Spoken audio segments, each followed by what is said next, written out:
반갑습니다. 하나님께서 최초의 인간 아담에게 언약의 약속을 주셨습니다. 그 언약은 창세기 2장 17절에 기록되어 있는데 제가 읽어드리겠습니다. 선악을 알게 하는 나무의 열매는 먹지 말라. 네가 먹는 날에는 반드시 죽으리라 하시니라. 아멘. 이 약속에 내재되어 있는 조건은 순종입니다. 아담이 선악을 알게 하는 나무의 열매를 먹으면 그는 즉시 죽는 것이고, 먹지 않으면 그는 에덴 동산에서 하나님의 그 거룩한 임재 속에서 영원히 사는 것이었습니다.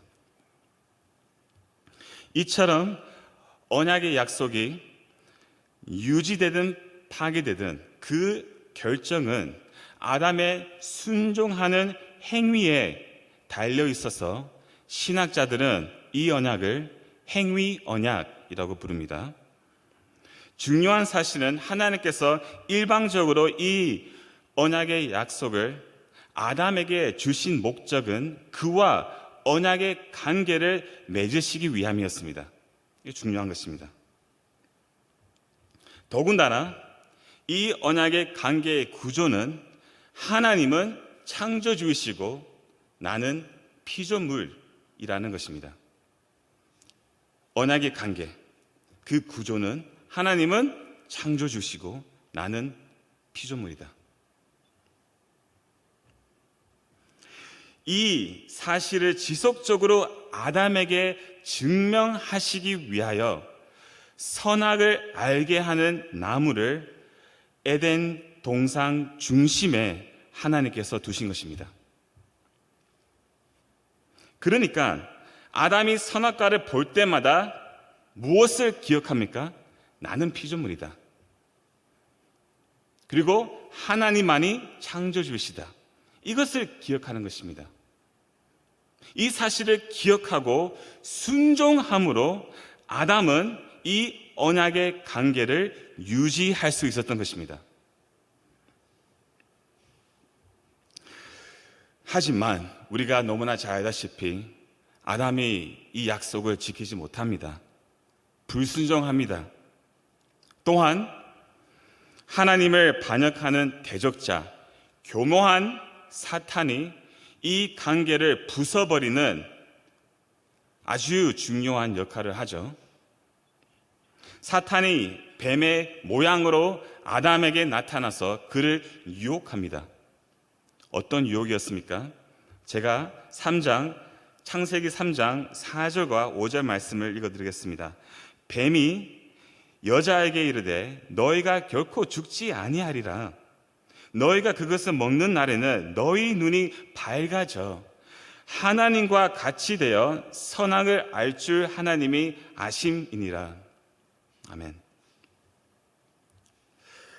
선악과를 먹는 순간 너희 눈이 어떻게 됩니까? 밝아져 하나님과 같이 되어 너희 스스로가 선악을 판단할 수 있다는 유혹입니다. 쉽게 말씀드리자면 네가 이 선악과를 따 먹으면 하나님 필요 없이 네 스스로가 선악의 주체가 되어 그 판단으로 살 수 있는 신이 될 수 있다는 유혹입니다. 신이 될 수 있는 유혹. 오늘도 이 유혹이 날마다 우리에게 옵니다.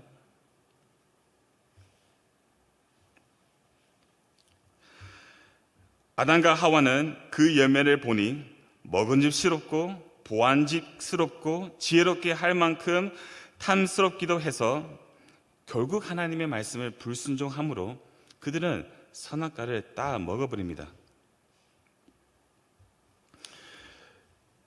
그들이 먹는 순간 어떻게 되었습니까? 자기 스스로가 선과 악의 주체가 되어 자기 눈에 무엇이 선인지 무엇이 악인지 스스로 판단하고 결정하며 살기 시작되었습니다. 더 이상 하나님이 선악의 기준이 아닌 것이죠. 이게 중요한 것입니다.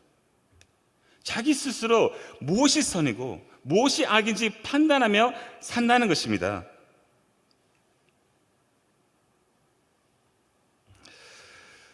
너무나 끔찍한 현실은 이 순간 아담은 하나님과의 그 언약 관계에서 끊어졌습니다. 끊어졌어요. 끊어졌다는 말은 죽었다는 뜻이에요. 아담이 죽었다는 말은 그때부터 아담은 생명의 원천이신 하나님으로부터 단절되어 단지 육에 속한 사람이 되어버렸다는 것입니다. 단지 육에 속한 사람. 여러분, 육에 속한 사람이 되어버렸다는 말은 아담은 영적인 그 어떤 것에 완전히 무능력해졌다는 것입니다. 영적인 것에 아담은 무능력해졌어요. 하나님을 알 수 없고 하나님을 찾을 수 없는 그런 죄인이 되어버렸다는 것입니다. 이것을 전적 타락이라고 합니다.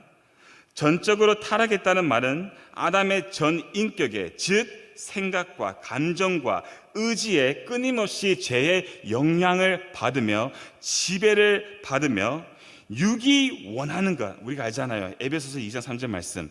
오직 육이 원하는 것을 추구하며 살 수밖에 없게 되었습니다.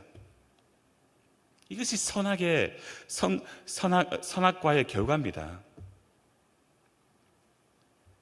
더욱 비참한 현실은 이 아담의 타락이 모든 인류에 전가되었다는 것입니다.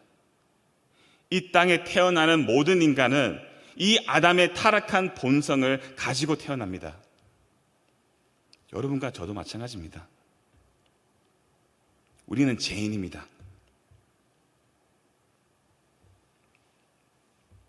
자, 인간의 타락이 어떻게 나타날까요? 인간의 타락. 제가 계속 말씀드리고 있는 것처럼 내가 신이 되어 내가 선과 악의 주체로 사는 겁니다. 내 눈에 옳은 대로 사는 것입니다. 선악의 판단으로 철저히 자신의 이기적이고 정욕적인 성향을 만족시키면서 자신을 높이고 자신의 이름을 내세우면서 삽니다. 이것은 보편적인 것이에요. 나는 아니다, 그럴 수 없습니다. 모든 인간은 똑같습니다. 문제는 아무리 우리가 선악을 분별할 수 있다고 해도 악을 행할 수 있는 능력은 있지만 선을 행할 수 있는 능력은 우리에게 없습니다. 이것이 문제입니다. 아무리 우리가 선과 악을 분별할 수 있는 능력이 있을지라도 선을 선택할 수 있는 능력이 우리에게는 없다는 것입니다. 전적 타락입니다. 자, 이 아침에 제가 말씀드리고 싶은 것은 이것이 바로 사사시대에 살았던 이스라엘의 정신이었습니다. 사람이 각기 자기의 소견에 옳은 대로 행하는 것, 이것을 말하고 있습니다. 제가. 그리고 이것이야말로 오늘 본문에서 나오는 삼손의 이야기입니다. 삼손의 이야기입니다. 여러분, 삼손은 이스라엘의 현 상태를 반영해 줍니다. reflect, 반영해 주고 있습니다. 삼손을 봄으로 현 이스라엘 상태를 알 수 있다는 거예요. 물론 동시에 나중에 말씀드리겠지만 삼손은 또한 예수 그리스도의 모형입니다. 자, 이것을 제가 두 가지 다 설명드리겠습니다. 자, 1절 말씀을 함께 읽겠습니다. 1절 말씀, 하나 둘 셋. 삼손이 디나에 내려가서 거기서 블레셋 사람의 딸들 중에서 한 여자를 보고, 아멘. 이 구절을 원어는 영어 성경으로 보면 이때라는 접속사로 시작한다는 사실을 알 수 있습니다. 이때. 근데 우리 성경에 이때라는 말이 없죠. 이때. 그렇다면 이때가 과연 언제일까요? 13장 마지막 절에 나옵니다. 이때가 25절 함께 읽어보겠습니다. 25절 13장 25절 하나 둘 셋. 소라와 에스다울 사이 마나네단에서 여호와의 영이 그를 움직이기 시작하셨더라. 아멘. 이때가 바로 여호와의 영이 삼손을 움직이기 시작할 때였습니다.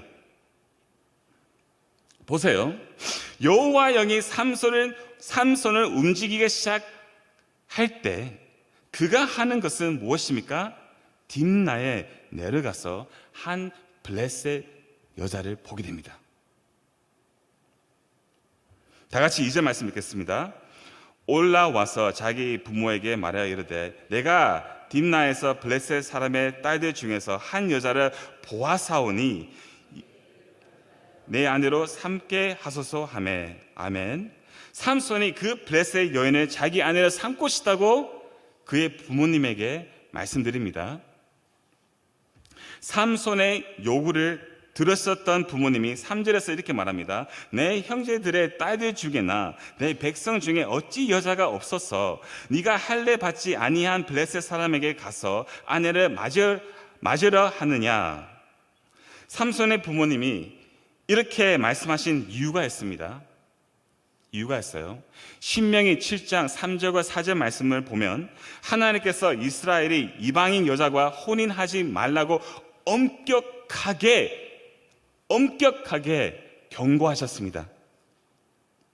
그 7장뿐만 아니라 하나님께서 계속 이스라엘에게 이 명령을 내리셨습니다. 가나안 사람들과 혼인하지 말라.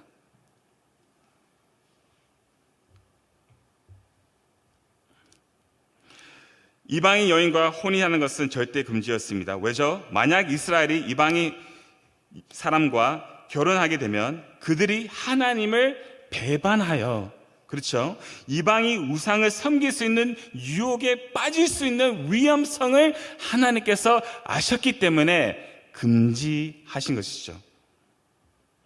이 사실을 삼손의 부모님이 알고 계셨다는 것입니다. 그럼 삼손은 몰랐을까요? 아니요. 이스라엘 사세로서 삼손도 이 말씀을 알고 있었습니다. 당연히 알고 있었죠. 그런데도 삼손은 하나님의 명령에 전혀 개의치 않았습니다. 전혀 개의치 않았습니다. 왜죠? 3절 후반을 보시면 삼손이 하나님의 명령을 무시한 이유가 나옵니다. 삼손이 그의 아버지에게 이르되 내가 그 여자를 좋아하오니 나를 위하여 그 여자를 데려오소서 하니라.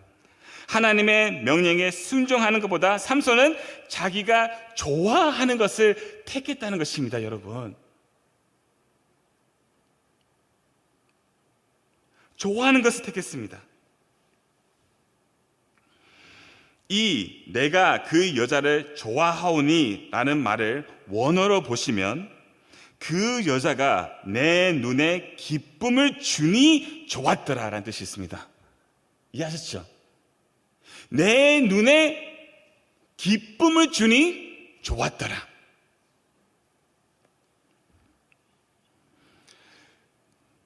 사람의 각기 자기의 소견에 오른 대로 사는 거예요. 선악과의 결과입니다. 그래서 7절 말씀은 그가 내려가서 그 여자와 말하니 그 여자가 삼손의 뭐죠? 눈에 들었더라. 이것이 내가 선악의 주체로 사는 죄인의 모습입니다. 내가 보기에 옳다고 생각하고 그것을 취하는 것이 바로 죄인의 모습입니다.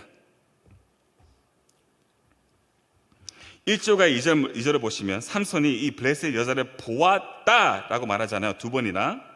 이 보았다는 말은 단지 눈으로 무언가를 관찰했다는 뜻이 아니고요. 내 눈으로 보고, 자, 이거 중요합니다. 내 눈으로 보고 내 마음을 자극했다는 뜻이에요. 그냥 단지 보는 것이 아니라 그것을 내가 봄으로 내 마음을 자극했다는 뜻입니다. 이처럼 우리의 눈은 우리의 마음과 밀접하게 연결되어 있어요.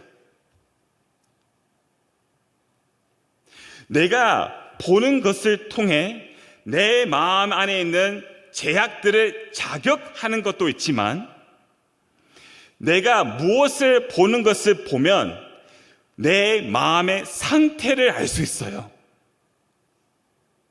눈과 마음은 연결되어 있습니다.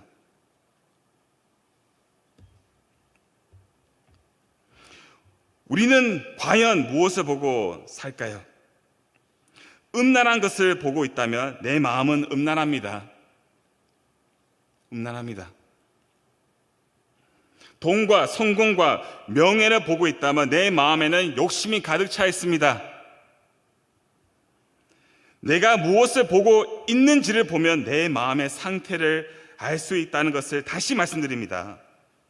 삼손은 스스로 선악을 판단하여 자기 눈에 좋고 옳다고 여기는 것을 취하면서 자신의 이기적이고 정욕적인 마음을 만족시키고 있습니다. 지금 삼손이 태어나자마자 하는 짓은 이겁니다.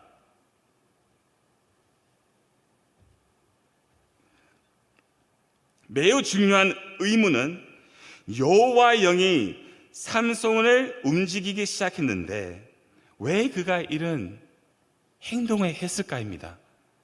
그렇잖아요. 여호와의 영이 움직이기 시작했는데 왜 삼손은 하나님의 말씀을 순종하지 않고 자기 마음을 따라 움직일까요? 여호와의 영이 삼손을 디남에 내려가게 하셔서 그 블레셋 여자를 보게 하시고 삼손이 그 여자를 자기 아내로 삼게 하셨을까요? 여호와 영이? 이렇게 해석하면 안 됩니다, 여러분. 이렇게 해석한 사람도 있더라고요. 왜 제가 이렇게 얘기하냐면, 거룩하신 하나님은 죄의 창시자가 될 수 없기 때문입니다. 하나님은 죄의 원인이 절대로 될 수 없으시며 내가 죄를 짓도록 나를 조정하실 수도 없습니다. 거룩하신 하나님이십니다. He is not the author of sin. 창시자가 될 수 없습니다, 죄의.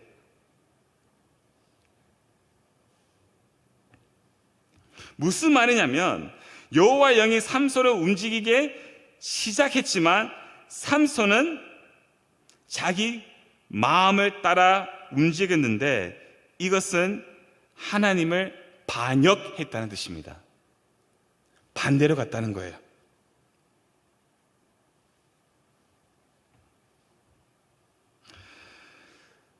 선악의 결과는 반역입니다. 이것을 아셔야 됩니다.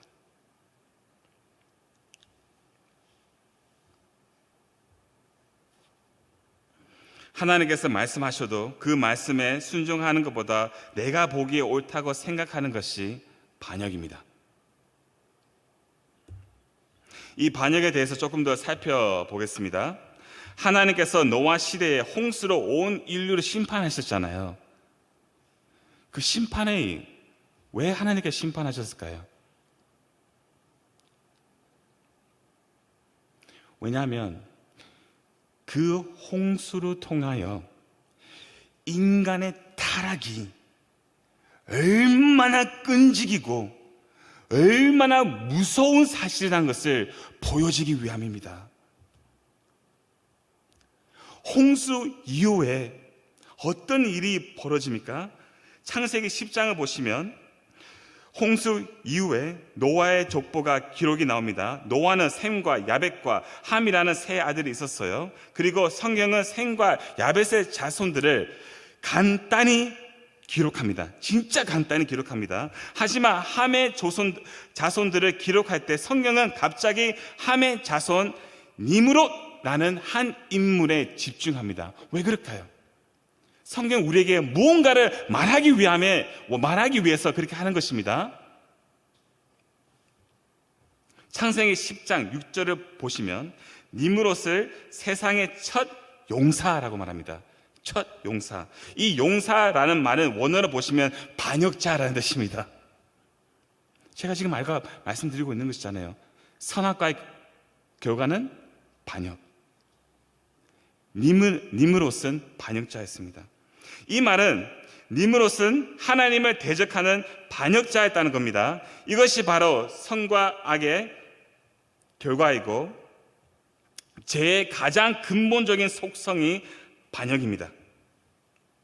반역성은 하나님을 덤벼드는 증오심이고요, 하나님을 보좌에서 밀어내는 교만이고요, 내가 옳다고 생각하고 사는 것이 반역입니다. 이 니므롯이 무엇을 합니까? 그 시날 땅에서 바벨 탑을 세웁니다. 바벨 탑은 인간의 반역의 상징입니다, 여러분. 그리고 이 바벨 탑이 세워진 그곳에 무엇이 세워집니까? 제국 바벨론이 세워집니다. 그리고 성경은 바벨론은 이 세상, 타락한 세상을 상징한다고 말합니다.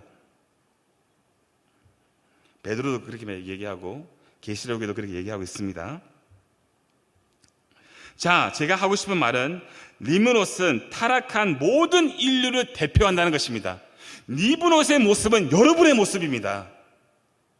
저의 모습입니다. 인류의 타락한 상태를 누가 보여준다고요? 니므롯. 모든 사람은 니므롯처럼 자신의 이기적이고 욕심과 정욕을 만족시키기 위해 바벨 탑을 세우면서 하나님을 반역한다는 뜻입니다. 자, 아침이지만 제가 말씀드리겠습니다. 이 반역성이 가장 분명하게 드러내는 것이 무엇인지 아십니까? 가장 분명하게 드러나는 것, 이 반역성이 성적 타락입니다. 성적 타락은 영적 타락이거든요. 도덕성이 무너지는 것입니다.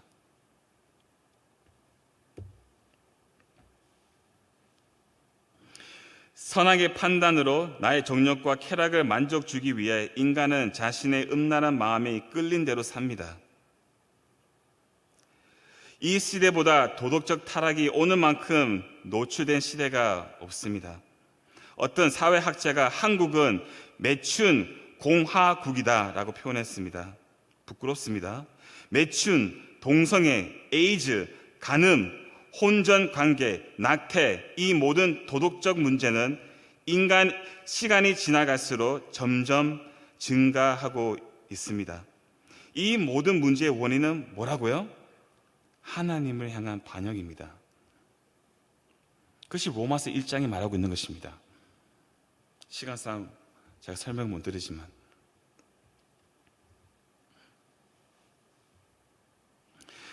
삼손은 선적 타락으로 인해 결국 망하지 않습니까? 그는 나세린이었습니다. 나세린은 하나님께 바친 자이며 하나님 앞에서 구분된 삶을 살아야 했습니다. 그러나 삼손은 이 블레셋 여자와 혼인함으로써 나사렛이라는 자격을 잃어버렸고, 그것뿐입니까? 나사렛은 포도주를 마시면 안 되는데 7절을 보시면 삼손은 포도원에 갔고, 나사렛은 죽은 시체를 만지면 안 되는데 9절을 보시면 그가 죽인 사자의 몸에서 꿀을 건져 먹었고, 나사렛은 머리에 위에 삭도를 대면 안 되는데 16장 19절을 보시면 삼손의 머리털은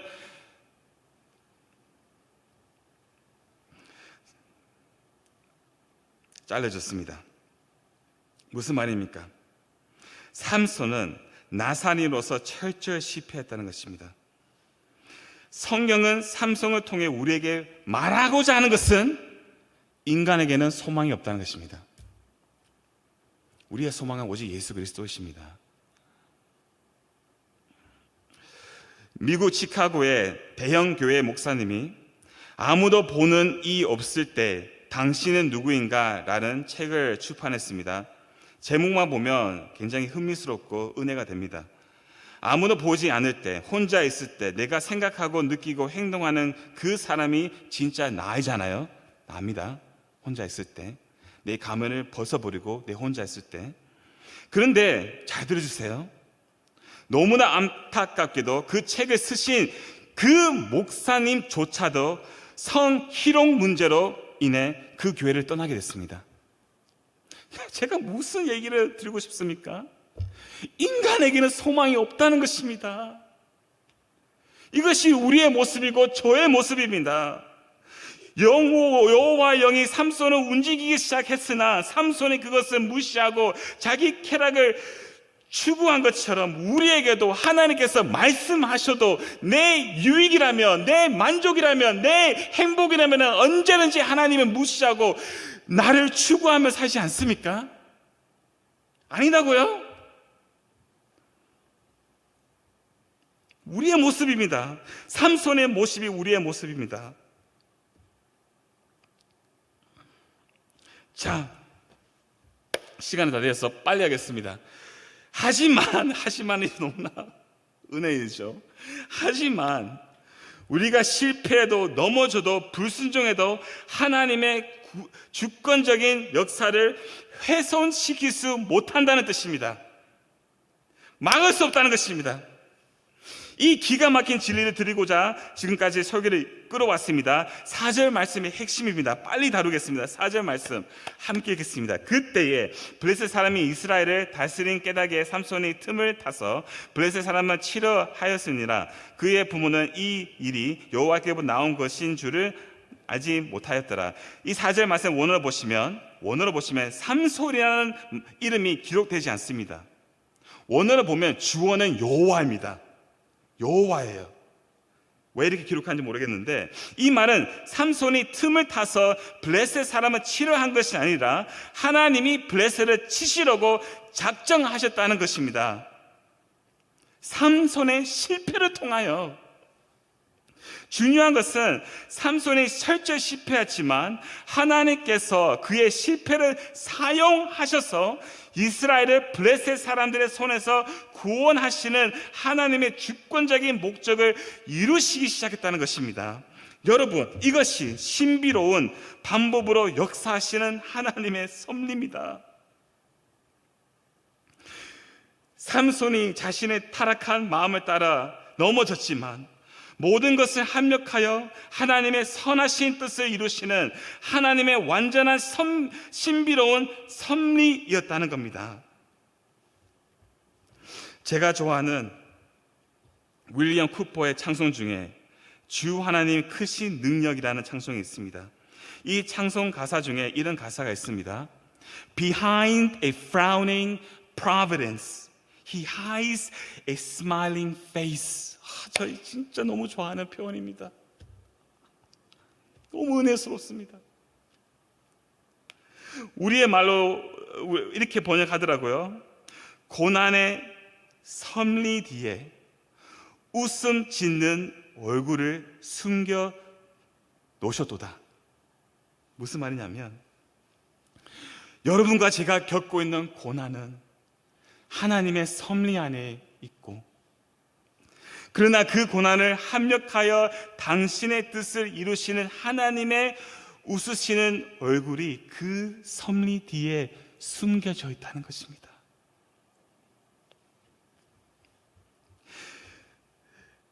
우리의 삶에서 일어나는 모든 일은 우연이나 운명이 아닙니다. 하나님의 완전한 주권적인 섭리로 이루어지는 것입니다. 성도는 이 섭리를 믿음으로 바라보며 사는 것입니다. 그렇지, 하나님께서 모든 것을 통치하고 계시지. 모든 것, 나쁜 것, 좋은 것, 모든 것을 합력하여 당신의 뜻을 이루시지. 이 사실을 바라보고 믿고 사는 거, 그래서 기도로 모든 것을 그분께 맡기는 것이 성도의 신앙입니다.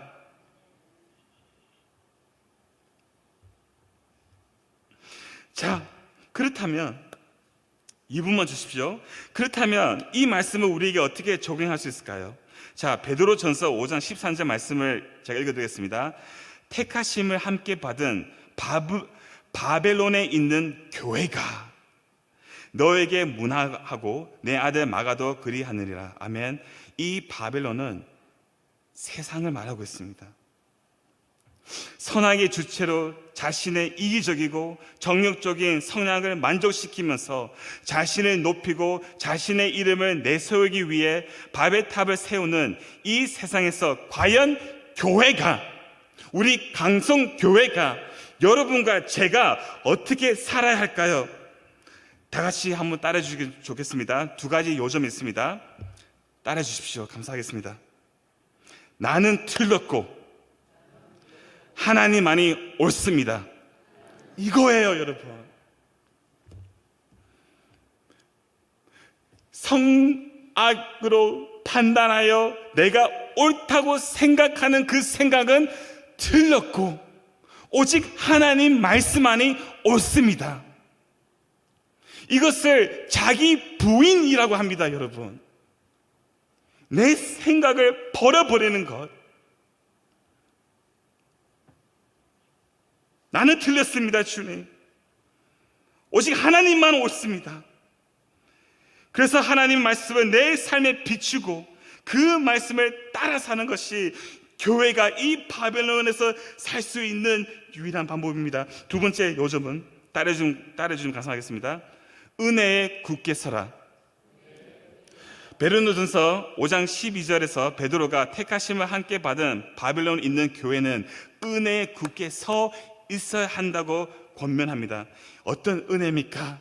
여러분, 어떤 은혜입니까? 어떤 은혜 위에 굳게 서 있어야 됩니까? 십자가의 은혜입니다. 십자가의 은혜입니다. 삼손은 말씀드렸잖아요. 예수 그리스도를 모형한다고. 그렇기 때문에 삼손이 자신이 죽음으로 백성을 구원했다는 거예요. 똑같이 예수님이 하신 것처럼. 사사기 15장을 보시면 삼손이 나귀의 턱뼈를 가지고 블레셋 1000명을 죽여버립니다. 구원자로서, 사사로서. 그렇죠. 그런데 구원자로서 1000명을 죽이고 그가 심히 목이 말라 여호와께 부르짖습니다. 그리고 하나님께서 웅묵한 곳을 터뜨리셔서 물이 쏟아나와 삼손이 그것을 마시고 자신의 목마름을 해갈할 수 있었습니다. 제가 요한복음 19장 28절 말씀 읽어드리겠습니다. 그 후에 예수께서 모든 일이 이미 이루어진 줄 아시고 성경을 응하게 하려 하사 이르시되 내가 목마르다 하시니. 아멘. 우리의 진정한 구원자이신 예수님은 삼손처럼 내가 목마르다라고 말씀하셨지만 아버지께서 아들의 목마름을 해소하시지 않았습니다. 왜냐하면 예수님이 우리의 목마름을 대신 겪어야 하셨기 때문입니다. 우리를 위하여 십자가에서 목마름을 친히 겪으시고 예수님이 자신의 배를 찢으셔서 영생하도록 솟아나는 생명을 우리에게 주시기 위해 그 목마름을 친히 기꺼이 견뎌셨던 것입니다. 우리에게 영원한 생명을 주시기 위해 이 은혜에 우리가 굳게 서는 것입니다, 여러분. 이 은혜입니다. 교회가 붙들어대는 은혜, 나를 위하여 십자가에서 죽으신 예수 그리스도, 그 은혜에 우리는 서 있어야 됩니다. 선악의 주체로 살지 않고 나는 틀렸고 하나님만이 옳으십니다 라고 고백하며 하나님의 완전한 신비로운 섭리를 믿음으로 바라보며 십자가의 은혜에 굳게 서며 이 바빌론 세상에서 잘 견디시는 우리 강성교회가 되기를 소망합니다. 아멘. 저는 기도하겠습니다.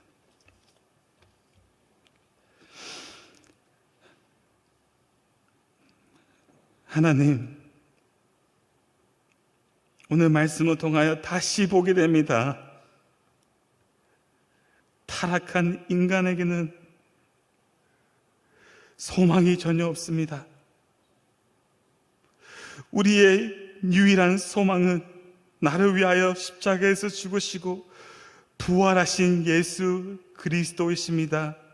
오 하나님, 이 은혜를 바라보며 그 은혜의 힘을 입어서 우리가 교회에 나와서 예배드리고 찬양하고 봉사하며 이 바벨론이라고 하는 세상에서 잘 견디며 믿음으로 사는 우리 모두가 될 수 있도록 주님 불쌍히 여겨주시고 도와주시옵소서. 그렇게 행하실 주님만 기대하며 예수 그리스도 이름으로 기도합니다. 아멘.